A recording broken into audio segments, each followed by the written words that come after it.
ಸರಿ ಸರಿ ತಪ್ಪು ಟ್ಯಾಲಿ ಮಾಡೋಷ್ಟು ದೊಡ್ಡವನಲ್ಲ ನಾನು. ಅವರು ಉಮಾಪತಿಯವರು ಶಿವಮೊಗ್ಗದವ್ರೆ ಅಂತೇಳಿ ಪರಿಚಯ ಆಗಿದ್ದು.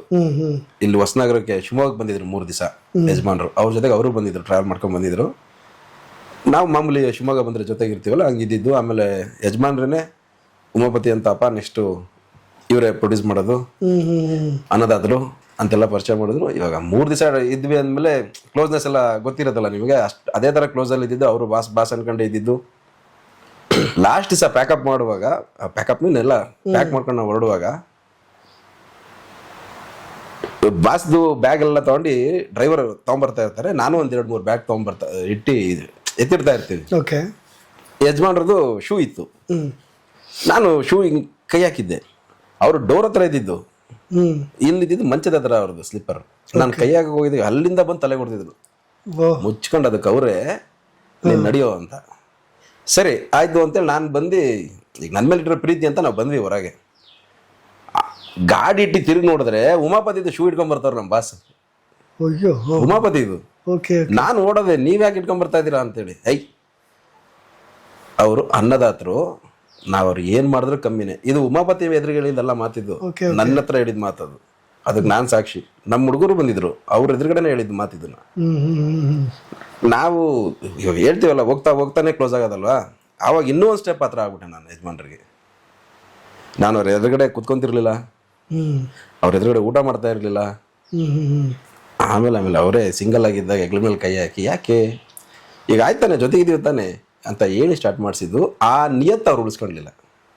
ನಾನು ಹೇಳೋದು, ಅವ್ರದ್ದು ವ್ಯವಹಾರಿಕ ಏನಾರು ತೊಂದರೆ ಆಗಿರಲಿ ಸರ್. ಈಗ ನೀವು ಒಂದ್ಸಲಿ ತಟ್ಟೆಲಿ ಅನ್ನ ತಿಂದ್ರೆ ಜೊತೆಗಿದ್ದಾಗ ನಿಮ್ಮ ಜೊತೆಗೆ ಇರ್ತೀನೋ ಬಿಡ್ತೀನೋ, ಕಷ್ಟದಲ್ಲಿದ್ದಾಗ ಮಾತ್ರ ಆ ತಟ್ಟೆಗೆ ಅವಮಾನ ಮಾಡಬಾರ್ದು ಅಲ್ವಾ. ಏನೇ 1000 ಪ್ರಾಬ್ಲಮ್ ಇರಲಿ. ಈಗ ಹೌದು, ಈಗ ಕ್ಯಾಚ್ ಮಾಡಕ್ ಬಂದು ಕೇಳ್ತಾರೆ, ಏನು ನಿಮ್ದವ್ರ ಜಗಳ ಅವಾಗ ಆಗಿತ್ತಲ್ಲ, ಏನಾಗಿತ್ತು ಅಂತೇಳಿ. ಅವ್ರು ಅವಾಗಲೇ ಹೇಳ್ಬೇಕಿತ್ತಲ್ಲ. ಎಷ್ಟೋ ಇನ್ಸಿಡೆಂಟ್ಗಳು ನಮ್ಮ ಯಜಮಾನ ಹೊರಗೋದಾಗ ಹೇಳಿದ್ರಲ್ಲ, ಒಳಗೋದಾಗ ಆ ಇನ್ಸಿಡೆಂಟ್ಗಳನ್ನ ಅವ್ರದ್ದು ಕ್ಲಾಶ್ ಆದಾಗ ಹೇಳ್ಬೇಕಿತ್ತಲ್ವಾ. ಮತ್ತೆ ಸಿಕ್ಕಾಪಟ್ಟೆ ಸುಳ್ಳು ಹೇಳಿದ್ರು ಅಂದ್ರೆ ಉಮಾಪತಿ ಅವರು, ಬೇಕಾರೆ ಡಿಮ್ ಚಾನಲ್ ಅಲ್ಲೇ ಬಂದು ಕುತ್ಕೊಂಡ್ಬಿಡ್ತೀನಿ. ಅವ್ರು ಏನ್ ನಮ್ಮ ಬಾಸ್ ಒಳಗಾದಾಗ ಹೇಳಿದ್ರು ನಮ್ಮ ಯಜಮಾನ್ರ ಬಗ್ಗೆ, ಅದು ಇನ್ಸಿಡೆಂಟ್ ಎಲ್ಲದೂ ಸುಳ್ಳೆ. ನಮ್ಮ ಬಾಸ್ ಹೇಳೋದು ಬೇಡ, ನಾನ್ ಕುತ್ಕೊಂಡು ಕೇಳ್ತೀನಿ ಬೇಕಾರೆ. ಅದೆಲ್ಲ ಅವ್ರು ಹೇಳಿ ಸುಳ್ಳು ಅಂತೇಳಿ ಎಲ್ಲದು ಸುಳ್ಳು ಹೇಳಿದ. ಅವ್ರು ಬಿಲ್ಡಪ್ ತಗೊಳಕ್ಕೆ ಸಿಟ್ಟಿತ್ತು, ತಗಡು ಅಂತ ಹೇಳಿದ್ ಸಿಟ್ಟಿತ್ತಲ್ಲ, ಅದನ್ನ ಈ ರೀತಿಯಲ್ಲಿ ತಗೊಂಡ್ಬಿಡೋಣ, ಇನ್ನೇನು ಮುಗಿದೋಯ್ತು, ಈಗ ಹೊರಗೆ ಬರಲ್ಲ ಇವರು ಅನ್ಕೊಂಡಿದ್ರು. ಅವ್ರು ಹೊರಗೆ ಬರೋಕೆ ಇನ್ನೂ 1 ವರ್ಷ ಲೇಟ್ ಆದ್ರೂ ಪರವಾಗಿಲ್ಲ, ಇನ್ನು 5 ವರ್ಷ ತಡ್ಕೊಬೇಕು. ಆ ಹೊಡೆದ ಡೆವಿಲಲ್ಲಿ ಕೊಟ್ಟಿದ್ದೀವಿ ಎಲ್ರಿಗೂ. ವಿಲನ್ಗಳು ಯಾರ್ಯಾರು ನಮ್ಮ ಯಜಮಾನ್ರ ಬಗ್ಗೆ ಮಾತಾಡ್ತಿದ್ರು ಅವ್ರಿಗೆಲ್ಲ ಈ ಡೆವಿಲ್ ಕೊಡ್ತಲ್ಲ ಹೊಡ್ತಾ, ಮಲ್ಕೊಂಡ್ರು ಅವರೇ ನೆನಪಾಗ್ತಾರೆ, ಎದ್ರು ಅವರೇ ನೆನಪಾಗ್ತಾರೆ ಅಂತ ಹೊಡ್ತಾ. ಅವೆಲ್ಲ ತಪ್ಪು. ಒಟ್ಟು ಉಮಾಪತಿ ಅವ್ರ ವಿಚಾರವಾಗಿ ಇಷ್ಟೆಲ್ಲ ಆಯ್ತು ಅಂತ ಅಂತೀರಾ. ಇದು ಬಿಟ್ಟು ಸಹಿತ ಅವ್ರಿಗೆ ಏನಾದ್ರು ಬೇರೆ ತರದ ಅರ್ಜಿ ಏನಾರು ಇದೆಯಾ ಸರ್? ವೈಯಕ್ತಿಕ ದ್ವೇಷ ಆ ಥರದ್ದು ಏನಿಲ್ಲ ಉಮಾಪತಿ ಅವ್ರಿಗೆ? ಅಲ್ಲ, ನಮ್ಮ ಬಾಸು ರಿಯಲ್ ಎಸ್ಟೇಟ್ ಮಾಡಲ್ಲ, ರಾಜಕೀಯದಾಗ ಇಲ್ಲ, ಫಿಲಮ್ ಅಲ್ಲಿ ಪ್ರೊಡ್ಯೂಸರ್ ಅಲ್ಲ. ಹೌದಪ್ಪ, ಯಾವ್ದೋ ಕಾಲ್ ಶೀಟ್ ಬಂದ ತಕ್ಷಣ ನನ್ನ ಪ್ರೊಡ್ಯೂಸರ್ ಇದಾಗ್ಬಿಟ್ರು ಅಂತ ಹೇಳಕ್ಕೆ ಅಲ್ವಾ. ಈಗ ನೀವೇ ಲಾಭ ಆದ್ರೆ ನೆಕ್ಸ್ಟ್ ಪಿಕ್ಚರ್ ಅಡ್ವಾನ್ಸ್ ಕೊಡೋರೆ ನೀವು. ಕತೆ ತರೋದು ನಮ್ಮ ಬಾಸ್ದು ನಿಮಗೆಲ್ಲ ಗೊತ್ತು. ಈಗ ನಾನು ಹೇಳೋದು ಅಂತಲ್ಲ, ಅವರೇ ಎಲ್ಲ ಕಡೆನೂ ಹೇಳಿದ್ದಾರೆ. ಯಾರು ಒಳ್ಳೆ ಸ್ಟೋರಿ ಕಾಲ್ ಶೀಟ್ ಎಲ್ರಿಗೂ ಇರುತ್ತೆ. ಸ್ಟೋರಿ ಯಾರು ಫಸ್ಟ್ ತರ್ತಾರೋ ಅವ್ರು ಕಾಲ್ ಶೀಟ್ ಮೇಲೆ ಎತ್ತಂತಾರ ಅವ್ರು ಅಲ್ವಾ. ಉಮಾಪತಿ ಅವರು ರಾಬರ್ಟ್ ಆದ ತಕ್ಷಣ ಕಾಟೇರ ಚೆನ್ನಾಗಿತ್ತು ಅಂತೇಳಿ ತಂದಿದ್ರು. ಅದಾದ್ಮೇಲೆ ಉಳಿಸ್ಕೊಳ್ಳೋದೇ ಬಿಡೋದು ಅವ್ರ ಕೈಯಲ್ಲಲ್ವಾ ಇರೋದು. ಅವ್ರೇನ್ರಿ ಆಲದ ಮರ, ಅಕ್ಕಿಗಳು ಬಂದು ಕೂರೋದು ಅವಕ್ಕೆ ಇರ್ಬೇಕು. ನಾನು ಆಲದ ಮರದಲ್ಲಿ ಕೂತಿದ್ದೀನೋ ಬೇನ್ ಮರದಲ್ಲಿ ಕೂತಿದ್ದೀನೋ, ನನಗೆ ಎಲ್ಲ ಊಟ ಸಿಗತ್ತೆ ಅಂತೇಳಿ ಅಲ್ಲಿ ಬಂದು ಕೂರೋ ಪಕ್ಷಿಗಳು ಯೋಚನೆ ಮಾಡ್ಬೇಕು. ಆಲದ ಮರ ಯಾಕೆ ಯೋಚನೆ ಮಾಡತ್ತೆ? ಈಗ ಅವ್ರು ದುಡ್ಡೇ ಮಾಡ್ಬೇಕು ಅನ್ನೋದಾಗಿದ್ರೆ ಎಲ್ಲರೂ 4 ಕಾಸು ಬಂದ ತಕ್ಷಣ ರಿಯಲ್ ಎಸ್ಟೇಟಿಗೆ ಹೋಗ್ತಾರೆ, ಹೋಟ್ಲ್ ಬಿಸ್ನೆಸ್ಗೆ ಹೋಗ್ತಾರೆ, ಪಬ್ಬಿಗೆ ಹೋಗ್ತಾರೆ, ಪಬ್ ಬಿಸ್ನೆಸ್ಗೆ ಹೋಗ್ತಾರೆ. ತೋರಿಸ್ಬಿಡ್ರಿ ನಮ್ಮ ಯಜಮಾನ್ರದಂಗಾದ್ರೆ ಅಲ್ವಾ. ಕೆಲಸ ಬ್ಯಾಂಕ್ ಎಂಪ್ಲಾಯ್ ಹೆಂಗಿರ್ತಾರೆ ಸರ್, ಮ್ಯಾನೇಜರ್ಗಳು ಸಂಬಳನೂ ಚೆನ್ನಾಗಿರುತ್ತೆ. 10 ಬ್ಯಾಂಕಿಗೆ ಹೋಗ್ತಾರೆ, 4 ಮನೆಗೆ ಬರ್ತಾರೆ. ಹಂಗೆ ಬಹಳ ಜನ ಬೇರೆ ಬೇರೆ ತರ ಬಿಂಬಿಸೋದು ಅಂದ್ರೆ ವಿಜಯಲಕ್ಷ್ಮಿ ಅವ್ರ ವಿಚಾರವಾಗಿ ಸರ್ ಎಷ್ಟು ಅನ್ಯೋನ್ಯತೆ ಸರ್. ಆಫ್ಟರ್ ದಟ್ ಕೇಸ್ ಅವ್ರು ತುಂಬಾ ಅನ್ಯೋನ್ಯವಾಗಿದ್ರು, ದೇವಸ್ಥಾನಗಳಿಗೆ ಸುತ್ತರಿತಾ ಇದ್ರು, ಎಲ್ಲಾ ಕಡೆ ಹೋಗ್ತಾ ಇದ್ರು. ನೀವು ಜೊತೆಗಿರೋದ್ರಿಂದ ಅವ್ರ ಬಾಂಡಿಂಗ್ ಎಷ್ಟು ಇಂಪ್ರೂವೈಸೇಷನ್ ಆಗಿದೆ ಅಂತ ಸರ್. ಅವ್ರ ಮದ್ವೆ ಆಗಿದೆ, ಲವ್ ಮ್ಯಾರೇಜ್ ಅಲ್ಲ. ಈಗ ಗಂಡ ಹೆಂಡತಿ ಮೊದಲೇ 1000 ಇರುತ್ತೆ ಸರ್. ಯಾವ ಗಂಡ ಹೆಂಡತಿ ಹತ್ರ ಇರಲ್ಲ. ಇವರು ಮೇನ್ ಲೈಟ್ ಅಲ್ಲಿ ಇದಾರೆ ಅಂತೇಳಿ ಜನಕ್ಕೆ ಗೊತ್ತಾಗ್ತೈತೆ. ಜನಕ್ಕೆ ಗೊತ್ತಾಗ್ದಿರ ಅಂತವ್ರು ಮದ್ವೆ ಆಗಿರೋರು ಈಗ ದೊಡ್ಡವರೆಲ್ಲ ಸೇರ್ಸ್ ಮದ್ವೆ ಆದ್ರೂ ಗಲಾಟೆ ಆಗಲ್ವಾ? ಗಲಾಟೆ ಇದ್ದೇ ಇರತ್ತೆ. ಏನಿಲ್ಲ ಸರ್, ಇವ್ರ ವಿಚಾರ ಎತ್ತಿದ್ರೆ ನನಗೆ 4 ಹೊತ್ತಿನ ಊಟ ಸಿಗುತ್ತಾ, ಅವ್ನ ಮನೆ ಮುಳುಗ್ ಹೋಗ್ಬಿಡ್ಲಿ, ನಾನು ಅದನ್ನ ಹೇಳ್ಬೇಕಷ್ಟೇ. ಪ್ರೆಸೆಂಟ್ ಪರಿಸ್ಥಿತಿ ಅಷ್ಟೇ ಇರೋದು. ಎಷ್ಟೋ ವಿಚಾರಗಳಲ್ಲಿ ಈಗ ನೋಡ್ರಿ ಅದೊಂದು ಲಕ್ಷ್ಮಿ ಬಟ್ಟೆ ಬಿಚ್ಚಿ ಮೀಡಿಯಾದಲ್ಲೆಲ್ಲ ಅವ್ರೊಬ್ರು ಯೂಟ್ಯೂಬರ್ ಮಾಡಿದ್ದು. ಅವ್ರು ನಿಜವಾಗ್ಲೂ ನಮ್ಮ ಬಾಸ್ ಮೇಲೆ ಕನ್ಸರ್ನ್ ಇದ್ದಿದ್ರೆ ಎಲ್ಲ ಆದ್ಮೇಲೆ ಕಟ್ ಮಾಡಿ ಬೇಡ, ಈ ವ್ಯಕ್ತಿ ಫ್ಲೋ ಏನೋ ಮಾತಾಡಿರ್ತಾರೆ ಅದ್ ನಾನು ತೋರಿಸಬಾರ್ದು, ಸಮಾಜಕ್ಕೆ ಒಳ್ಳೆ ಸಂದೇಶ ಅಲ್ಲ ಅಂತ ಆ ವ್ಯಕ್ತಿ ಯೋಚನೆ ಮಾಡಿದ್ರೆ ನಮ್ ಬಾಸ್ ಆತರ ಬಿಂಬಿಸ್ತಾ ಇರ್ಲಿಲ್ಲ ಅಲ್ವಾ. ಈಗೇನಾಗ್ತದೆ ಸರ್, ಮಾತಾಡಬೇಕಾರೆ ಎಂತವನಾದ್ರೂ ಅಷ್ಟೇ ಸರ್, ನಾವು ಕಂಪ್ಯೂಟರ್ ಮನುಷ್ಯನೇ ಅಲ್ವಾ, ನಾಲ್ಗೆ ತೊದ್ಲೆ ಏನೋ ಒಂದು ಹೇಳ್ಬಿಟ್ಟಿರ್ತೀವಿ. ಬಟ್ ಅದನ್ನ ಎದುರುಗಡೆ ಕೂತೋನು ಮಾಸ್ಟರ್ ತರ ಇರ್ಬೇಕು, ನೀವು ನಮಗೆ ಗುರುಗಳ ತರ ಕೂತ್ಕೊಬೇಕು. ಏನೋ ಕೇಳಕ್ ಬಂದಿರ ನಾನು ಹೇಳಬೇಕಾರೆ, ನಾನ್ ಸರ್ ನಿಮ್ಗೆ ಸ್ಟೂಡೆಂಟೇ, ಈಗ ಒಂದೇನೋ ಕಂಟೆಂಟ್ ಸಿಕ್ತು ಓಡುತ್ತೆ ಅನ್ನೋ ಉದ್ದೇಶವಾಗಿ ನೆಗೆಟಿವ್ ಆಗಿ ಯೋಚನೆ ಮಾಡಬಾರ್ದಿತ್ತು. ನನಗೆ ಹೇಳಿದ್ರು ನೀವ್ ಎಡಿಟ್ ಮಾಡಬೇಕಾದ್ರೆ ಇದಾಕಿದ್ರೆ ಜನಕ್ಕೆ ಒಳ್ಳೆ ಸಂದೇಶ ಹೋಗಲ್ಲ, ಆ ವ್ಯಕ್ತಿಗೂ ಈ ಪದಕ್ಕೂ ಸಂಬಂಧ ಇರಲ್ಲ, ಬೈ ಮಿಸ್ ಹೇಳಿದಾರೆ ಅಂತ ಕಟ್ ಮಾಡ್ಬೋದು. ಏಯ್ ಇದನ್ನ ಹಾಕ್ಲೇಬೇಕು ನೀನು ಅಂತ ಹೇಳಿದ್ರೆ ಅದು ತಪ್ಪು ಅಲ್ವಾ. ಜೊತೆಗೆ ಗಜಪಡೆ ಅನ್ನೋ ಟೀಮ್ ಬಗ್ಗೆ ನೀವು ಒಂದು ಕಾಂಟ್ರವರ್ಷಿಯಲ್ ಆಗಿದ್ದು, ಅದ್ರ ಬಗ್ಗೆ ಹೇಳಿ ಸರ್. ಸರ್ ಗಜಪಡೆ ಅಂತ ತೋರಿಸಿದ್ದು ಮೀಡಿಯಾದಲ್ಲಿ, 7-8 ಜನ ಬರ್ತಾರೆ ಎಲ್ಲೋದ್ರು ಸಿಗ್ತಾರೆ ಅಂತೇಳಿ ತೋರಿಸಿದ ತಕ್ಷಣ ಗಜಪಡೆ ಅಂತ ಹೇಳಿದ್ ಮೀಡಿಯಾದಲ್ಲಿ. ನಮ್ಮ ಯಜಮಾನ್ರು ಎಲ್ಲ ಇವರೆಲ್ಲ ನಾನು ಗಜಪಡೆ ಅಂತ ಹೇಳೇ ಇಲ್ಲ. ಮತ್ತೆ ನಾನೇನ್ ಗೊತ್ತಾ ಸರ್, ಅವ್ರ ಜೊತೆ ಈಗಲೂ ಪ್ರೆಸೆಂಟ್ ಯಜಮಾನ್ರಿಗೆ ಏನ್ ಬಾಂಡಿಂಗ್ ಐತೆ ನನಗೆ ಗೊತ್ತಿಲ್ಲ. ನಾನು ಹೇಳೋದು ಹೌದಪ್ಪ, ಜನಗಳೆಲ್ಲ ಹೇಳ್ತಿದಾರೆ ನಿಮಗೆ ಎಲ್ಲೂ ತೋರಿಸ್ಕೊಂತಲ್ಲ ನೀವು, ಬರ್ತಾ ಇಲ್ಲ ನೀವು ಅಂತೇಳಿ. ಆಯ್ತರಪ್ಪ, ನೀವು ಜೈಲಿಗೆ ಬರ್ಲಿಲ್ಲ, ನೀವು ಸಭ್ಯಸ್ತ್ರೆ. ಅವ್ರು ಹೊರಗೆ ಬಂದಾಗ ಬರ್ಲಿಲ್ಲ, ನೀವು ಬುದ್ಧಿವಂತ್ರೆ. ಫಿಲಮ್ ಅಲ್ರಯ್ಯ, ನಿಮ್ ಕಷ್ಟಕ್ಕೆ ನಿಂತಿತ್ತಲ್ಲ ಆ ವ್ಯಕ್ತಿ. ನಿಮ್ ಮುಖ ಯಾರೋ ನೋಡ್ತಿಲ್ಲ ಅಂತ ಹೇಳಿದಾಗ ಅವ್ರಿಗೆ ಕರ್ಕೊಂಬಂದ್ ಸ್ಟೇಜ್ ಮೇಲೆ ನಿಲ್ಸಿದ್ರಿ. ಈಗ ನೀವು ಸ್ಟೇಜ್ ಮೇಲೆ ಬರೋದ್ ಬೇಡಿತ್ತು, ನಿಮ್ ಸ್ಟೇಟಸ್ ಎಲ್ಲ ಹಾಕೊಂಡಿದ್ದನ್ನ. ಯಾಕಂದ್ರೆ ನೀವು ಅವರೆಲ್ಲ ಪಾಪ್ಯುಲರ್ ಇರೋದ್ರಿಂದ ಎಲ್ಲ ನೋಡ್ತಾನೆ ಇರ್ತಾರೆ. ಹೌದಪ್ಪ ಇಂಥವ್ರು ಸ್ಟೇಟಸ್ಗೆ ಹಾಕೊಂಡಿದ್ರು ಅಂತೇಳಿ. ನಮ್ ಫ್ಯಾನ್ಸ್ಗಳು ಗೊತ್ತಲ್ಲ ಸರ್, ನಮ್ಮ ಬಾಸ್ ಫ್ಯಾನ್ಸ್ಗಳು ಸಿಬಿಐಗಳು ಇದ್ದಂಗೆ. ಯಾರೇನಾರ ಪದ ತಪ್ಪು ಹೇಳ್ಬಿಟ್ರೆ ಅವ್ನು ಹಿಂದೇನ್ ತಪ್ಪು ಮಾಡಿದ ಅಂತ ಹುಡುಕಿ 2 ನಿಮಿಷಕ್ಕೆ ಪೋಸ್ಟ್ ಆಗಿರುತ್ತೆ ನಮ್ದು. ಹಂಗೇನೆ ಇವರೆಲ್ಲ ಇದ್ದವರು ಹಾಕಿದ್ರು, ಬಾಸ್ ಫಿಲಮ್ ರಿಲೀಸ್ ಆಗ್ತೈತೆ ಒಳ್ಳೇದಾಗ್ಲಪ್ಪ ಅಂತೆಲ್ಲ ಸ್ಟೋರೀಸ್ ಎಲ್ಲ ಹಾಕೊಂಡಿದ್ರು ಸಾಕಿತ್ತು. ನಮ್ಮ ಬಾಸ್ ಫ್ಯಾನ್ಸ್ಗಳು ಯಾವಾಗ ಅವ್ರನ್ನ ಒದ್ದಿದ್ರು, ಮತ್ತೆ ಬಿಡಪ್ಪ ಒಳ್ಳೆ ಚೆನ್ನಾಗಿ ಮಾಡಿದ್ರಪ್ಪ ಅಂತೇಳಿ. ಹೌದಲ್ಲ ಸರ್, ನನ್ ಕಷ್ಟಕ್ಕೆ ಹೋಗಿ ಕೇಳಿದ್ದೆ ತಾನೆ ನನ್ನ ದರ್ಶನ್ ಅವರಿಗೆ. ಈಗ ಅವ್ರ ಕಷ್ಟದಲ್ಲಿ ಇದಾರೆ ತಾನೆ, ಅವ್ರೇನ್ ಕೇಳ್ಕೊಳೋದ್ ಬೇಡ, ನಾವಿದೀವಿ. ನೀವು ತೋರಿಸ್ಕೊಂಡಿದ್ದಲ್ಲಿ, ನಿಮ್ ವಿಶ್ವಾಸ ಉಳಿಸ್ಕೊಂಡಿದ್ದಲ್ಲಿ ನೀವು ಪ್ರೊಡ್ಯೂಸರ್ಗಳಿಗೆ ಫೋನ್ ಮಾಡಿ, ಸರ್ ಏನಾರು ಇದ್ರೆ ಹೇಳಿ ನಾವು ಬರ್ತೀವಿ. ಪ್ರೆಸ್ ಮೀಟಿಗೆ ಬಂದು ಕುತ್ಕೊಂಡಿದ್ರೆ ಎಷ್ಟು ಚೆನ್ನಾಗಿರ ಸರ್ ಅವರು. ಜೈಲ್ ಹತ್ರ ಬರ್ಲಿಲ್ಲ ಬೇಡ, ಸ್ಟೇಷನ್ ಹತ್ರ ಬರ್ಲಿಲ್ಲ ಬೇಡ, ನಿಮ್ ವೃತ್ತಿ ಜೀವನ ಚೆನ್ನಾಗಾಗ್ಲಿ ಅಂತೇಳಿ ಎಷ್ಟೋ ಜನಗಳದು ಪ್ರೆಸ್ ಮೀಟ್ಗಳಿಗೆ ಹೋದಾಗ ಆ ವಯ್ಯ ಕೈ ಎತ್ತಂಗಿರಲ್ಲ, ಸೊಂಟ ನೋವು ಬಿದ್ದು ಬಂದಿರ್ತಾರೆ. ಆದರೂ 2 ಗಂಟೆ ಬಿಸಿನೀರ ಸ್ನಾನ ಮಾಡಿ ಹೋಗಿ ಬಂದ್ಬಿಡೋಣ ಅಂತೇಳಿ ಹೋಗಿ ಬಂದಿದ್ದಾರೆ. ನಾನು ಹೆಸರುಗಳು ಹೇಳೋಕ್ಕೋಗಲ್ಲ ಯಾವ ಪ್ರೋಗ್ರಾಮ್ಗಳು ಅಂತೇಳಿ. ಅವರೆಲ್ಲ ಪ್ರೊಡ್ಯೂಸರ್ ಜೊತೆ ಕೂತ್ಕೊಂಡು ಸುಮ್ಮನೆ ಮಾತಾಡೋದು ಬೇಡಿತ್ತು ಸರ್. ನಮ್ಮ ಬಾಸ್ ಸರ್ ಅವರು ಅಂತೇಳಿ ಸುಮ್ಮನೆ ಕೂತಿದ್ರೆ ಸಾಕಿತ್ತಲ್ವಾ, ಅದಾರು ಮಾಡ್ಬೇಕಿತ್ತಲ್ವಾ. ನೀವು ಅದು ಮಾಡ್ತಿಲ್ಲ ಅಂದಮೇಲೆ ನಾವು ಎಲ್ಲಿ ಕೊಡ್ಬೇಕು ಅಲ್ಲಿ ಕೊಡ್ತೀವಪ್ಪ. ನಾವು ನಮ್ಮ ಬಾಸ್ ಹೇಳಿದ್ರೆ ಕೊಡ್ತೀವಿ, ನಾವು ಕೊಟ್ಟೆ ಕೊಡ್ತೀವಿ. ಎಲ್ಲೊಂದ್ ಕಡೆ ವೈಮನಸ್ ಆಗಿದೆ ಅನ್ಸುತ್ತೆ ಸರ್, ಸುಮಲತಾ ಆಗಿದ್ದು, ಅಭಿಷೇಕ್ ಅಂಬರೀಷ್ ಆಗಿರ್ಬೋದು, ಆ ಥರದ್ದು ವೈಮನಸ್ ಆಗಿದೆಯಾ, ಅವಾಯ್ಡ್ ಮಾಡ್ತಾ ಇದಾರೆ ಅಂತ ಅನಿಸ್ತಿದೆಯಾ ಸರ್? ಈಗ ನಾನು ದೊಡ್ಡವ್ರು, ನಾನು ಅವೆಲ್ಲ ಹೇಳಕ್ ಹೋಗಲ್ಲ. ನಾನು ಏನ್ ಗೊತ್ತಾ, ಫಸ್ಟ್ ಹಂಗೆ ರಿಜೆಕ್ಟ್ ಮಾಡ್ಬೇಕಾಗಿದ್ದಿದ್ರೆ ನಾವು ಫ್ಯಾನ್ಸ್ಗಳು ರಿಜೆಕ್ಟ್ ಮಾಡ್ಬೇಕಿತ್ತು ಅಲ್ವಾ. ಈ ಇನ್ಸಿಡೆಂಟ್ ಆದಾಗ ಇವ್ರ್ಯಾರ ಮರೆಯ ನಮ್ ಬಾಸು ಅಂದ್ವಿ, ಈ ತರ ಕೇಸ್ ಮಾಡ್ಕೊಂಬಿಟ್ರಲ್ಲ ಅಂತೇಳಿ. ಬಟ್ ನಾವ್ ಯಾರು ಕೈ ಬಿಡ್ಲಿಲ್ಲ, ಯಾಕಂದ್ರೆ ನಮ್ ದೇವ್ರ ಅಂತದಲ್ಲ, ನಮಗೆ ಗೊತ್ತಲ್ಲ ಅವ್ರ ಆ ಕೆಲಸ ಮಾಡಲ್ಲ ಅಂತ. ಅವ್ರದ್ದು ಸ್ಲೋಗನ್ ಏನ್ ಗೊತ್ತಾ ಸರ್, ತಲೆ ಹೊಡಿಬೇಡ. ಇದು ಈಗ ಹೇಳ್ತಿರೋದಲ್ಲ, ಅವರು ಹೆಚ್ಚು ಕಮ್ಮಿ ಒಂದು 8-10 ವರ್ಷದಿಂದ ಹೇಳ್ಕೊಂಡ್ ಬರ್ತಿದ್ದಾರೆ. ತಲೆ ಹೊಡಿಬೇಡ ಇದನ್ನ ಹೇಳ್ಕೊಂಡ್ ಬರ್ತಿರೋದು ಅವರು. ಅಂತದ ಆ ಕೆಲಸ ಮಾಡ್ತಾರ ಅವರು, ಯಾವ್ದೇ ಕಾರಣಕ್ಕೂ ಮಾಡಲ್ಲ ಸರ್. ನಾನು ಮೊನ್ನೆ ನಮ್ಮ ಚನ್ನಗಿರಿಲಿ ಒಂದು ಪ್ರಮೋಷನಲ್ಲೂ ನಾನು 2 ವರ್ಷದಿಂದ ಯಾರಿಗೂ ಮಾತಾಡಿರ್ಲಿಲ್ಲ ಇದು ಇನ್ಸಿಡೆಂಟ್ ಆದಾಗಿಂದ, ಬೇಡ ಅಂತೇಳಿ. ಯಾಕಂದ್ರೆ ಯಜಮಾನ್ರೀಗ ಹಿಂಗೆ ಸಿಗಾಕೊಂಡ್ಬಿಟ್ರು ಅಂತ ತಕ್ಷಣ ತುಂಬಾ ಜನ ಮೈಲೇಜ್ ತಗೊಂಡ್ರು ಯೂಟ್ಯೂಬ್ಗಳಿಗೆ, ಮೀಡಿಯಾಗಳಿಗೆ ಹೋಗಿ. ನಾವು ಮೈಲೇಜ್ ತಗೊಂಡಿಲ್ಲ, ಅವ್ರನ್ನ ಮೈ ಮೇಲೆ ತಗೊಂಡಿದ್ದೀವಿ. ಹಂಗಾಗಿ ನಾವ್ ಯಾವ್ದಕ್ಕೂ ಇಂಟರ್ವ್ಯೂ ಕೊಡ್ಲಿಲ್ಲ. ನಾನು ಮೊನ್ನೆ ಚನ್ನಗಿರಿಗೆ ಹೋದಾಗ ಹೇಳ್ದೆ, ಸ್ಪೀಚ್ ಮಾಡಬೇಕಾದ್ರೆ ಹೇಳ್ದೆ, ನಾನು ಇಷ್ಟು ದಿವಸ ಮಾತಾಡಿರ್ಲಿಲ್ಲ, ಯಾಕಂದ್ರೆ ತಲೆ ಮೇಲೆ ಡೆವಿಲ್ ಪಿಕ್ಚರ್ ಕೂತಿತ್ತು, ಇಳಿಸ್ಬೇಕಿತ್ತು, ಇಳಿಸಿ ಮಾತಾಡ್ತೀನಿ ಅಂತ ಹೇಳಿದ್ದೆ. ಹಂಗಾಗಿ ಇವೆಲ್ಲ ಮಾತಾಡ್ತಾ ಇದ್ದೀನಿ ಅಷ್ಟೇ. ಕೋಪ, ಸಹನೆ, ತಾಳ್ಮೆ ಇವೆಲ್ಲ ವಿಚಾರದಾಗೆ ಅವ್ರು ನಾನು ಹೇಳಿದ್ನಲ್ಲ ಆರಂಭದಲ್ಲಿ ತಾಮಸ ರಾಕ್ಷಸ ಗುಣ ಅಂತ, ಅವರು ನೀವು ಅದನ್ನ ಯಾವತ್ತೂ ಕೂಡ ನೋಡದೇ ಇರ್ತಕ್ಕಂಥ ಕೋಪನ ಕೂಡ ಯಾವಾಗಾದ್ರೂ ನೋಡಿದಾರ ಅಲ್ಲಿ ಇಷ್ಟು ದಿನದ ಪರಿಚಯದಲ್ಲಿ? ಸರ್ ಅವ್ರು ಕೋಪ ಮಾಡ್ಕೊಳೋದು ಯಾಕೆ ಅಂದ್ರೆ, ನಮ್ ಜೀವನಕ್ಕೆ ನಾವೇನಾದ್ರು ತಪ್ಪು ಮಾಡ್ಕೊಂಡ್ರೆ ಮಾತ್ರ ಎಕ್ಸ್ಟ್ರೀಮ್ ಕೋಪಕ್ಕೆ ಹೋಗೋದು. ಎಕ್ಸ್ಟ್ರೀಮ್ ಕೋಪ. ನಾನು ಕ್ರಾಂತಿ ಇದು ಮುಗಿಸ್ಕೊಂಡ್ ಬರುವಾಗ ಬಾಸ್ ಕಾರ್ ಜೊತೆಗೆ ಸಿಕ್ಕಾಪಟ್ಟೆ ಸ್ಪೀಡಲ್ಲಿ ಗಾಡಿ ಓಡಿಸ್ಕೊಂಡ್ ಬಂದ್ಬಿಟ್ಟೆ. ಅದೇನೋ ಕ್ರೇಜು, ಅದು ಸುಮ್ಮನೆ ಮಾತಾಡ್ತಾ ಬರ್ತೀವಲ್ವಾ, ಸಿಕ್ಕಾಪಟ್ಟೆ ಅಂದ್ರೆ ಸಿಕ್ಕಾಪಟ್ಟೆ ಸ್ಪೀಡ್ ಬಂದ್ಬಿಟ್ಟೆ. ಹೆಚ್ಚು ಕಮ್ಮಿ ಯಜಮಾನ್ರು ಒಂದು 6-7 ಕಿಲೋಮೀಟರ್ ಹಿಂದಾಗ್ಬಿಟ್ಟಿದ್ರು. ಅಷ್ಟು ಜ್ವರ ಬಂದ್ಬಿಟ್ಟೆ ಮುಂದಕ್ಕೆ. ಅವ್ರಲ್ಲಿ ಏನು ಮಾತಾಡ್ಲಿಲ್ಲ, ಮನೆಗೆ ಬಂದ್ವಿ, ಮೇಲ್ ಕರೆದ್ರು, ಹೋದೆ. ಬಿಡ್ರು ತಲೆ ಕಟ್ಟೊಂದು ಬೈದ್ರು ನಾನು ಯಾಕೆ ಬೈತವ್ರಿ ಏನು ತಪ್ಪು ಮಾಡ್ಬಿಟ್ಟೆ ನಾನು ಅಂತ ನಾನು. ಓಕೆ. ಆಮೇಲೆ ಹೇಳಿದ್ರು ಕಾರು ಕಷ್ಟಪಟ್ಟು ತೊಗೊಂಡಿದ್ಯಾ, ನೀನು ಏನೇ ಕಾರು ಹೋಗ್ಲಿ ಏನೇ ಹೋಗ್ಲಿ ಮನೆಗೆ ವಾಪಸ್ ಹೋಗ್ತೀಯಾ ಅಂತ ನಂಬಿಕೆ ಮೇಲೆ ನಿಮ್ಮ ಅಪ್ಪ ಅಮ್ಮವ್ರು ಕಾಯ್ತವ್ರೆ. ಇನ್ನೊಂದ್ಸಲಿ ಹಿಂಗೆಲ್ಲ ಮಾಡೋದಿದ್ರೆ ನನ್ನ ಹತ್ರನೂ ಬರಂಗಿಲ್ಲ ನೀನು ಅಂದ್ರು. ಅದು ಎಕ್ಸ್ಟ್ರೀಮ್ ಕೋಪಕ್ಕೆ ಹೋಗಿ ಹೇಳಿದ ಮಾತದು, ನಿಮ್ಮ ಹತ್ರ ಹೇಳ್ತಿಲ್ಲ ನಾನು ಅದನ್ನ. ಹಂಗೆ ಅವ್ರು ಒಬ್ರ ಹತ್ರ ಕೋಪ ಹೆವಿ ಕೋಪ ಮಾಡ್ಕೊಂತಿದಾರೆ ಅಂದ್ರೆ ನೀನೇನೋ ನಿನಗೆ ತಪ್ಪು ಮಾಡ್ಕೊಂಡಿರ್ತೀಯ. ನಾನ್ ಏನ್ ಗೊತ್ತಾ, ನಾನ್ ಬಾಸಿಗೆ ಏನಾದ್ರು ತಪ್ಪು ಮಾಡಿದ್ದೆ ಅಂದ್ರೆ ಅವ್ರು ಇಷ್ಟೇ ಚಿನ್ನ ನಾಳೆಯಿಂದ ಬರ್ಬೇಡ ಅಷ್ಟೇ ಹೇಳಿದವ್ರು, ಎಂತ ವ್ಯಕ್ತಿ ಆದ್ರೂ ಅಷ್ಟೇ.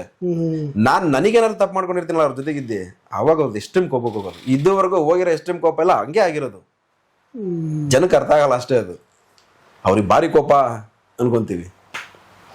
ಜೊತೆಗೆ ಬೇಲ್ ಸಿಕ್ಕ ಮೇಲೆ ಹೊರಗೆ ಬಂದ್ಮೇಲೆ ನೀವು ಮೀಟ್ ಮಾಡಿದಾಗ ಈ ಕೇಸ್ ಸಂಬಂಧಪಟ್ಟಾಗ ಏನಾದರೂ ಚರ್ಚೆ ಮಾಡಿದ್ರ ಸರ್?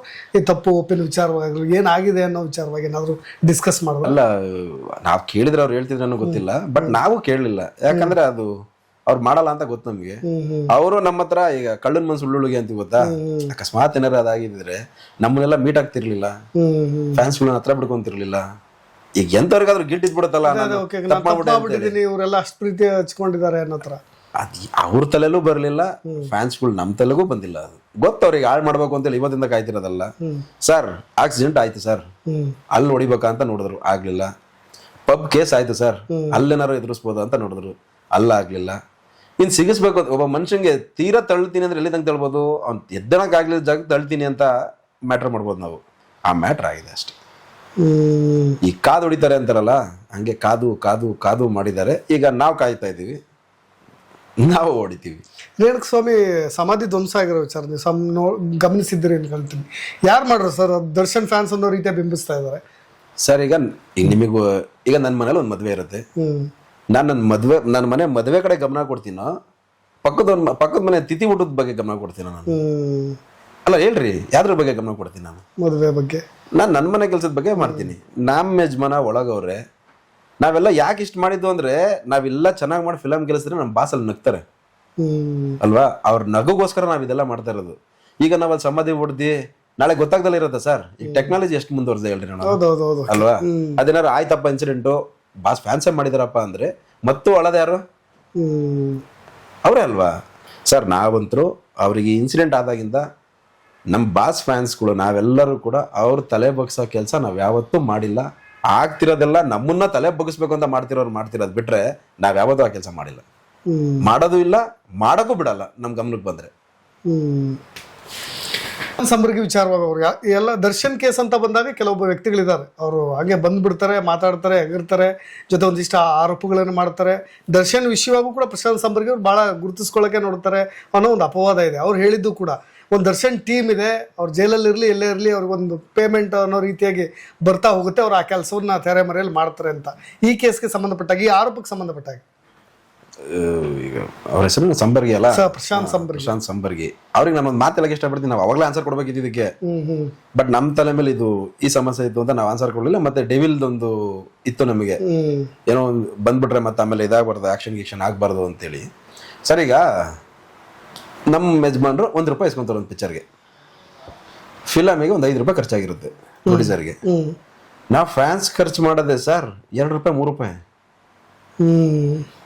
ನಮ್ಮ ಯಜಮಾನ್ರು ಅವ್ರ ಹತ್ರ ಪೇಮೆಂಟ್ ಅಷ್ಟು ಇಸ್ಕೊಂಡು ಫಿಲಮ್ ಮಾರ್ಕೆಟಿಂಗ್ ಅಷ್ಟು ಖರ್ಚು ಮಾಡ್ತಾರ, ಮತ್ತೆ ಪಿಕ್ಚರ್ ಮಾಡಿದ್ ಯಾಕೆ ಇವರು? ಈಗ ನೀವು ಯಾಕೆ ಆನ್ಸರಬಲ್ ಅಂದ್ರೆ, ನಾನು ಈಗ ಯಾಕೆ ಆನ್ಸರ್ ಕೊಡ್ತೀನಿ ಅಂದ್ರೆ, ನಾಳೆ ನಿಮ್ಮ ಹತ್ರ ಬಂದ್ರು ನಾನು ಕೂತ್ಕೊಂತೀನಿ. ಅವ್ರು ನಮ್ಮ ರಾಜ್ಯದಲ್ಲ, ನಮ್ಮ ಇಂಡಿಯಾದಲ್ಲೇ ಹೈಯೆಸ್ಟ್ ಯಾರು ಹೆಸರು ಮಾಡಿರೋ ಇವ್ರು ಇರ್ತಾರೆ, ಆ ಲೆಕ್ಕ ಎಲ್ಲ ಮಾಡ್ತಾರಲ್ಲ, ಅವ್ರು ಇರ್ತಾರಲ್ಲ ಆಡಿಟ್ರು, ಅವ್ರಿಗೆ ಕರ್ಕೊಂಬಂದು ಕೂರಿಸ್ಲಿ, ನಾನು ಕೂತ್ಕೊಂತೀನಿ. ಸಂಬರ್ಗಿ ಅವರಿಗೆ ತಾಕತ್ತಿದ್ರೆ, ಅವ್ರು ನಿಜವಾಗ್ಲೂ ಸಮಾಜಮುಖಿ ಕೆಲಸ ಮಾಡ್ತಾ ಇದೀನಿ ಅಂತ ಒಂದಾರು ತಲೆಯಲ್ಲಿದ್ರೆ ಈ ವಿಚಾರಕ್ಕೆ ನಾನು ನೇರವಾಗಿ ಹೇಳ್ತೀನಿ. ಸಂಬರ್ಗಿ ಅವರಿಗೆ ನಾನು ಬರಕ್ ರೆಡಿ ಇದೀನಿ. ಮೀಡಿಯಾ ಬೇಡಪ್ಪ, ನೇರವಾಗಿ ಮಾತಾಡೋಣ ಅಂದ್ರೆ ನೇರವಾಗಿ ಮಾತಾಡೋಕ್ಕೂ ರೆಡಿ ಇದೀನಿ. ಯಾರಾದ್ರೂ ಮಾಡಕ್ಕಾಗತ್ತ ಸರ್? ಇವಾಗ ನೀವು ಕಣ್ಣಾರೆ ನೋಡ್ತಾ ಇದೀರಾ, ಅವ್ರು ಹೇಳಿದಾಗ ಇನ್ಸಿಡೆಂಟ್ ನಿಮಗೇನು ಗೊತ್ತಿರ್ಲಿಲ್ಲ, ಈಗ ನೋಡಿದ್ರೆ ಡೆವಿಲ್ ನೋಡ್ತಾ ಇದೀರಾ. ಒಂದು ಥಿಯೇಟ್ರಿಗೆ ಕನಿಷ್ಠ ಪಕ್ಷ ಸಣ್ಣ ಥಿಯೇಟ್ರಿಗೆ 1.5-2 ಲಕ್ಷ ಖರ್ಚು ಮಾಡ್ತಾರೆ ಫ್ಯಾನ್ಸ್ಗಳು. ದೊಡ್ಡ ಥಿಯೇಟ್ರ್ ನಮ್ಮ ಶಿವಮೊಗ್ಗ ಥಿಯೇಟ್ರಿಗೆ 4.5 5 ಲಕ್ಷ ಖರ್ಚಾಗಿದೆ. ಫ್ಯಾನ್ಸ್ಗಳು ಮಾಡಿರ ಸರ್, ಯಾವ ಪ್ರೊಡ್ಯೂಸರ್ ಕೊಟ್ಟಿಲ್ಲ ನಮಗೆ ಇದುವರೆಗೂ. ಪ್ರೊಡ್ಯೂಸರ್ಗಳು ಪಚಾರ ಎಲ್ಲ, ಪ್ರೊಡ್ಯೂಸರ್ ಆಫೀಸ್ ನಂಬರ್ ಗೊತ್ತಿಲ್ಲ ನಮ್ಮ ಹತ್ರ. ಫ್ಯಾನ್ಸ್ಗಳು ನಿಜವಾಗ್ಲೂ ಗೊತ್ತಿಲ್ಲ ಸರ್. ಮೇನ್ ಥಿಯೇಟರ್ ನರ್ತಕಿ ಅಲ್ಲೆಲ್ಲ 10 ಲಕ್ಷದ ಮೇಲೆ ಖರ್ಚಾಗಿರುತ್ತೆ ಬಿಡಿ. ದೊಡ್ಡ ಥಿಯೇಟರ್ಗಳಲ್ಲಿ 350 ಥಿಯೇಟರ್ ಅಲ್ವಾ ಸರ್ ರಿಲೀಸ್ ಆಗಿದ್ದು? ಒಂದು ಥಿಯೇಟರ್ಗೆ 3 ಲಕ್ಷ ತಗೊಳ್ಳಿ ಸರ್, ಎಷ್ಟಾಯ್ತು ಸರ್ ದುಡ್ಡು? 3 ಕೋಟಿ ಮೇಲಾಗತ್ತಾ? ಪ್ರೊಡ್ಯೂಸರ್ ಯಾರಾದ್ರೂ ಎಕ್ಸೆಸ್ ಮಾರ್ಕೆಟಿಂಗ್ ದುಡ್ಡು ಕೊಡ್ತಾರ? ಮಾರ್ಕೆಟ್ ಮಾಡಿದ್ರೆ ಎಲ್ಲಿ ಮಾಡ್ತಾರೆ ಹೇಳ್ರಿ? ಆಡಿಯೋ ಲಾಂಚ್ ಮಾಡ್ತಾರೆ, 50 ರಿಂದ 80 ಲಕ್ಷ ಮ್ಯಾಕ್ಸಿಮಮ್ 1 ಕೋಟಿಲಿ ಮುಗ್ದೋಗುತ್ತೆ ಕೆಲಸ. 3-4 ಕೋಟಿ ಖರ್ಚು ಮಾಡಿ ಯಾರು ಮಾರ್ಕೆಟಿಂಗ್ ಮಾಡ್ತಾರೆ ಪಿಕ್ಚರ್ಗೆ? ಹೀರೋಗಳು ಈಗ ನಮ್ಮ ಯಜಮಾನಪ್ಪನೇ ದುಡ್ಡು ಇಸ್ಕೊಂಡಿರ್ತಾರಲ್ಲ, 4 ಕೋಟಿ ಫ್ಯಾನ್ಸಿ ಕೊಟ್ಟು ಮಾಡಿಸ್ತಾರ ಸರ್. ನಾವೆಲ್ಲಿ ದುಡ್ಡು ಚೆಲ್ತೀವೋ ಅಲ್ಲಿ ಒಗ್ಗಟ್ಟು ಹೊಡೆದೋಗತ್ತೆ. ಈಗ ನಾಗೇಶನ್ ಕೈಯಲ್ಲಿ ನೀವು 2 ಲಕ್ಷ ದುಡ್ಡು ಕೊಟ್ಟು ನೀನು ಹೋಗು ಪ್ರಚಾರ ಮಾಡು ಅಂತಂದ್ರೆ ನನ್ನಿಂದ 10 ಜನ ಹುಡುಗರು ಬರಲ್ಲ. ಇವ್ನು ಅಲ್ಲೆಷ್ಟು ಇಸ್ಕೊಂಬಂದನೋ, ನಮಗೆ ಇಲ್ಲಿ ಎಷ್ಟು ಮಾಡ್ತದಾನೋ. ಪ್ರೀತಿ ಇದ್ರೆ ಮಾತ್ರ ಕಾರ್ಯಕ್ರಮಗಳು ಸಕ್ಸಸ್ ಆಗೋದು. ದುಡ್ಡು ಬಂತು ನಡೆಯಲ್ಲ. ಯಾವ ಕಾರ್ಯಕ್ರಮಗಳು, ಸಿದ್ದರಾಮೋತ್ಸವ ಹೆಂಗ್ ಸರ್ ಸಕ್ಸಸ್ ಆಗಿದ್ದು? ಜನ ವಾಲಂಟಿಯರ್ ದುಡ್ಡು ಹಾಕೊಂಡು ಹೋಗಿದ್ದಕ್ಕೆ. ಮೋದಿ ಹೆಂಗ್ ಸರ್ ಹೆಸರು ಮಾಡಿದ್ದು? ಜನ ವಾಲಂಟಿಯರ್ ಮೋದಿ ಬೇಕು ಅಂತ ಹೇಳಿದ್ದಕ್ಕೆ. ನಮ್ಮ ಯಜಮಾನಪ್ಪನ ಕೋಟೆ ಇನ್ನೂ ನಿಂತಿರೋದು ಫ್ಯಾನ್ಸು ನಾವಾಗೆ ನಿಂತ್ಕೊಂತೀವಿ ಅಂದಿದ್ದಕ್ಕೆ ನಿಂತಿರೋದು ಕೋಟೆ. ದುಡ್ಡು, ಅಲ್ಲಿ ಲೀಡರ್ಶಿಪ್ಪು, ನಾನು ಅಧ್ಯಕ್ಷ ಆಗ್ಬಿಡ್ತೀನಿ ಅನ್ನೋ ರಾಜಕೀಯ ಒಡನಾಟ ಅದೆಲ್ಲರೂ ನಮ್ಮ ಗ್ರೂಪ್ಗಳಲ್ಲಿ ಫ್ಯಾನ್ಸ್ಗಳಲ್ಲಿ ಇದ್ದಿದ್ದಾರೆ. ಎಷ್ಟು ದಿನ ನಾವು ಹೋಗ್ಬಿಡ್ತಿದ್ವಿ ತೇಲಿ. ನಮ್ಮಲ್ಲಿ ಅದಿಲ್ಲ. ಅದಾಗಕ್ಕೆ ನಮ್ಮ ಯಜಮಾನಪ್ಪನೂ ಬಿಟ್ಕೊಡಲ್ಲ. ಸಾಕತ್ತಿದ್ರೆ ಇವಾಗಾಗಿದೆಯಲ್ಲ, ನಮ್ಮ ಮೂವಿ ರಿಲೀಸ್ ಆಗಿದೆಯಲ್ಲ, ಎಲ್ಲ ಮೀಡಿಯಾದಲ್ಲೂ ಬರ್ತಾ ಇದೆಯಲ್ಲ, ಹೈಯೆಸ್ಟ್ ಖರ್ಚು ಮಾಡಿದ್ದಾರೆ, ಫ್ಯಾನ್ಸ್ಗಳು ಅಬ್ರ ಮಾಡಿದ್ದಾರೆ ಅಂತೇಳಿ. ಈಗ ಬರಲಿ ಅವನು, ಇನ್ನೂ 1 ವಾರ ಟೈಮ್ ಕೊಡ್ತೀನಿ ಅವ್ನು ಸೋರ್ಸ್ ತಕ್ಕಣಕ್ಕೆ. ಹೌದಪ್ಪ, ನಾವೆಲ್ಲ ಕಳ್ದಾರಲ್ಲಿ ತಂದ್ಬಿಟ್ಟಿದೀವಪ್ಪ, ಇನ್ನೂ 1 ವಾರ. ಇವಾಗ ನಿಮ್ಗೆ ರಿಪೋರ್ಟ್ ಕೊಡ್ತಿದ್ದೀನಲ್ಲ, ಇವತ್ತಿಂದ 1 ವಾರ ಟೈಮ್ ಕೊಡ್ತೀನಿ. ತಾಕತ್ತಿದ್ರೆ, ಕೆಟ್ಟ ಪದ ಉಪಯೋಗಿಸಲ್ಲ, ತಾಕತ್ತಿದ್ರೆ ಹೇಳಿರೋ ಮತ್ತೆ ನಿಲ್ಬೇಕಲ್ವಾ. ನಾನು 10 ಜನದ ಹತ್ರ ಇರ್ತೀನಿ ಅಂದ್ರೆ ಸರ್, ಒಬ್ಬನ ಹತ್ರ ಮಾತಾಡ್ಬೇಕಾದ್ರೆ 8 ಜನದ ಬಗ್ಗೆ ಮಾತಾಡಿರ್ತೀನಿ ಅನ್ರಿ. ಆ 8ರಲ್ಲಿ ಯಾರು ಒಬ್ಬ ನನಗೆ ಬಂದು ಕ್ವಶನ್ ಕೇಳಿದಾಗ ನನ್ನ ಬಗ್ಗೆ ಮಾತಾಡಿದೆ ಅಂದಾಗ ನಾನು ಆನ್ಸರ್ ಕೊಡಂಗಿರ್ಬೇಕು, ತಪ್ಪಿಸ್ಕೊಂಡು ಓಡೋರಂಗಿರ್ಬಾರ್ದು. ಈಗ ನಮ್ಮ ಬಗ್ಗೆ ಮಾತಾಡಿದ್ಯಲ್ಲನಪ್ಪ, ನಾನು ಕೇಳ್ತಾ ಇದ್ದೀನಿ. ನಮ್ಮ ಡೆವಿಲ್ 4 ರಿಲೀಸ್ ಆಗಿದೆ, ನಾವು ಖರ್ಚು ಮಾಡಿದೀವಿ, ಈಗ ಬಾ. ಪ್ರೊಡ್ಯೂಸರ್ ಕೊಟ್ಟರು, ದರ್ಶನ್ ಮನೆಯಿಂದ ಬಂತು ದುಡ್ಡು, ಸಾರಿ ನಮ್ಮ ಯಜಮಾನ್ರ ಮನೆಯಿಂದ ಬಂತು ದುಡ್ಡು. ಈಗ ತರ್ಬೇಕಲ್ಲ ರಿಪೋರ್ಟ್. ಅವಾಗ ಕೊಟ್ಟಿದ್ದಲ್ಲಪ್ಪ ಸ್ಲೋಗನ್ನು, ಈಗ ಬಂದು ಕೊಡಲೆಕ್ಕ ಅವ್ರು ಕೊಡ್ಬೇಕಲ್ವಾ. ತಾಕತ್ತಲ್ಲ ಅದು. ಏನಂದ್ರೆ ನಾನು ಇದೀನಿ ಅಂತ ತೋರ್ಸ್ಕೊಳಕ್ ಬರ್ತಾರೆ ಕೆಲವರು. 15 ದಿವಸ 20 ದಿವಸ 2 ತಿಂಗಳು 3 ತಿಂಗಳಿಗೆ ಒಂದ್ಸಲಿ. ಅಲ್ಲಿ ಇಲ್ಲಿ ನಿಮ್ಮ ಮೀಡಿಯಾ ಮುಂದೆ ನಾನು ಇದೀನಿ ಅಂತ ತೋರ್ಸ್ಕೊಂಡ್ಬಿಟ್ರೆ ಅಲ್ಲೊಂದು 2-3 ತಿಂಗಳಿಗೆ ಆಗಷ್ಟು ಕೂಳಿ ಸಿಗುತ್ತೆ ಅವ್ರಿಗೆ ಅಷ್ಟೇ. ನಾವು ನೇರವಾಗಿ ಹೇಳ್ತೀವಿ, ಮಾಹಿತಿ ಹಾಕೋ ಕಿಂಗ್ ಅಂತಾರೆ ಅವ್ರಿಗೆ ಬೆಂಗಳೂರಲ್ಲಿ. ಮಾಹಿತಿ ಹಾಕೋದು, ಎದುರಿಸೋದು, ಪೇಮೆಂಟ್ ಇಸ್ಕೊಳೋದು. ಯಾರ ಹತ್ರ ಪೇಮೆಂಟ್ ಇಸ್ಕೊಂಡ್ರ ಅಂತ ಗೊತ್ತಾಯ್ತು ನನಗೆ. ಸರ್ ನಾವಿರೋದು ಎಂಥ ವ್ಯಕ್ತಿ ಹತ್ರ? ಅವ್ರ ಬಗ್ಗೆ ಯಾರ್ಯಾರು ಏನೇನು ಮಾತಾಡ್ತಾರೆ, ಅವ್ರು ಏನು ಮಾಡ್ತಾರೆ ಎಲ್ಲದು ಗೊತ್ತು ನಮಗೆ. ನಮ್ಮ ಯಜಮಾನ ಹಿಂಗೆ ಅಂದವ್ರೆ, ನಾವು ಹಂಗೆ ಇದೀವಿ ಅಷ್ಟೆ. ನಾವು ಕೊಡೋಕೆ ಸ್ಟಾರ್ಟ್ ಮಾಡಿದ್ರೆ, ಕೊಡ್ರೋ ಈಗ ಅಂತ ಸ್ಟಾರ್ಟ್ ಮಾಡಿಬಿಟ್ರೆ ಸರ್, ಅರ್ಧ ಲೀಡರ್ಗಳೇ ಇರಲ್ಲ ಸ್ಟೇಟಲ್ಲಿ, ಹಂಗೋಗ್ಬಿಡ್ತಾರೆ. ಅದೇ ಬಂದಿರೋದಲ್ಲ ಸರ್ ಟಿವಿಲಿ. ನೀವು ಜೈಲಿಗೆ ಬಂದಿದ್ದ ಮ್ಯಾಟ್ರ್ ತೆಗಿಬೇಡ್ರಿ. ಯಾವಾಗ ಡೇ 1 ನಮ್ಮ ಯಜಮಾನ್ರು ಅರೆಸ್ಟ್ ಆಗ್ತಾರಲ್ಲ, ಅಲ್ಲಿಂದ ಅನ್ನಪೂರ್ಣೇಶ್ವರಿ ಸ್ಟೇಷನ್ ಇಂದ ಪರಪ್ಪನಗರಕ್ಕೆ ಶಿಫ್ಟ್ ಆಗೋ ತನಕ ಏನು ಟಿವಿಲಿ ಬಂತಲ್ಲ ಎಲ್ಲ ಮ್ಯಾಟ್ರ್ ತೆಗ್ದು ನೋಡ್ರಿ. ಅವ್ರು 90 ದಿವಸದಲ್ಲಿ ಬೈಬಲ್ ತರ ಮಾಡಿ, ಗ್ರಂಥಾಲಯ ತರ ಮಾಡಿ, ಗೋಲ್ಡನ್ ಅಕ್ಷರದಲ್ಲಿ ಬರ್ದಿ ಕೊಟ್ಟಿರೋದು ಅದೇ ಮ್ಯಾಟ್ರ್. ಇದ್ರ ಮೇಲೆ ಕೇಸ್ ನಿಲ್ಲಿಸ್ಬೋದಾ ಹೇಳ್ರಿ ನೋಡೋಣ. ಹೆಂಗ್ ಈ ಗೌಪ್ಯತೆ ತನಿಖೆ ಎಲ್ಲಿ ಉಳಿತು ಸರ್ ಅಲ್ಲಿ? ನಾವು ನೀವು ಕುತ್ಕೊಂಡು, ನೀವು ಟಿವಿಯವರು ಇಷ್ಟ ಹಾಳು ಮಾಡ್ರಿ, ನಾನು ಪೊಲೀಸು ನಾನು ಇಷ್ಟ ಹಾಳು ಮಾಡ್ತೀನಿ, ನನ್ನ ಲಾಯರು ನಾನು ಇಷ್ಟ ಹಾಳು ಮಾಡ್ತೀನಿ, ಎಲ್ಲ ಸೇರಿ ಅವ್ನು ಹಾಳು ಮಾಡೋಣ ಅಂತ ಮಾತಾಡಿರೋದೇ ಈ ಕೇಸು. ಏನೂ ಆಗಲ್ಲ, ಬರ್ತಾರೆ. ಪಕ್ಷಗಳು ಏನಾದ್ರು ಜಿದ್ದಿಗೆ ನಿಂತ್ಬಿಟ್ವಾ ಸರ್? ಕಾಂಗ್ರೆಸ್, ಜೆಡಿಎಸ್, ಬಿಜೆಪಿ ಅನ್ನೋ ತರ. ಈಗ ಏನ್ ಹೇಳ್ತೀನಿ ಅಂದ್ರೆ, ತಾಯಿ ಎಲ್ರಿಗೂ ತಾಯಿನೇ. ನನ್ನ ತಾಯಿನಿಗೂ ನಾನು ಬೆಲೆ ಕೊಡ್ತೀನಿ. ತಾಯಿ ಅಂದ ತಕ್ಷಣ ನಿಮ್ ತಾಯಿಗೂ ನಾವು ತಾಯಿ ಅಂತ ಬೆಲೆ ಕೊಡ್ತೀವಿ. ಪಕ್ಷಗಳು ಅಂತ ಬಂದಾಗ ಅವ್ರು ಯಾರೇ ಆದ್ರೂ ತಾಯಿಯಪ್ಪ, ಪಕ್ಷಕ್ಕೆ ತಾಯಿ ಅಂತ ಹೋಲ್ಸಿ ಇದ್ ಮಾಡ್ತಾರೆ. ಪಕ್ಷದಲ್ಲಿ ಮಕ್ಳು ಇರ್ತಾರಲ್ಲ, ಮಕ್ಳು ಮಾಡೋ ಕೆಲ್ಸಗಳಿಗೆ ಪಕ್ಷಕ್ಕೆ ಹೋಗ್ಬಾರ್ದು. ಯಾಕೆ ಮಾಡಿದಾರೆ ಸರ್, ರಾಜಕಾರಣಿಗಳು ಸೇರಿದ್ದಾರೆ. ನಾನು ಬ್ಯಾಡ್ ಹೇಳಲ್ಲ ಇದೇ ಪಕ್ಷದವರು ಅಂತೀನಿ. ಇಂಡಸ್ಟ್ರಿಯವರು ಸೇರಿದ್ದಾರೆ, ನಾನು ಹೆಸರು ಹೇಳಲ್ಲ, ಇಂಥವರೇ ಸೇರ್ಕೊಂಡಿದ್ದಾರೆ ಅಂತೇಳಿ. ಬಿಸ್ನೆಸ್ ಮ್ಯಾನ್ಗಳು ಸೇರ್ಕೊಂಡಿದ್ದಾರೆ. ಎಲ್ರೂ ಸೇರಿ ನಮಗೆ ಯಾಕೆ ಇದೆಲ್ಲ ಮಾಡ್ತಾರೆ ಅಂದ್ರೆ, ಹೋದ್ಸಲಿ MLA ಎಲೆಕ್ಷನ್ ಅಲ್ಲಿ ಅವ್ರು ಎಷ್ಟು ಜನ ಕ್ಯಾನ್ವಾಸಿಗೆ ಹೋಗಿದ್ದಾರೆ ನೋಡಿ ನಮ್ಮ ಯಜಮಾನ್ರು, ಅದ್ರಲ್ಲಿ ಎಷ್ಟು ಜನ ಗೆದ್ದಿದ್ದಾರೆ ಅಂತ ನೋಡ್ರಿ, ಅಲ್ಲಿ ಸಿಗುತ್ತೆ ನಿಮಗೆ ಉತ್ತರ. ಈಗ ನಮ್ಮ ಸ್ಟೇಟ್ ಅಲ್ಲಿ ಪ್ರೆಸೆಂಟ್ ಈಗಿನ ರಾಜಕೀಯ ಕೇಳ್ತೀನಿ, ಜನ ವಾಲಂಟಿಯರ್ ಆಗಿ ಬಂದು ಇಂಥನೊಬ್ಬ ನಮ್ಮ ಲೀಡರಪ್ಪ ಅಂತ ಏನಾರ ಹೊರಗೆ ಬರ್ತಾರೆ ಅಂದ್ರೆ ಸಿದ್ದರಾಮಯ್ಯ ಅವರಿಗೆ.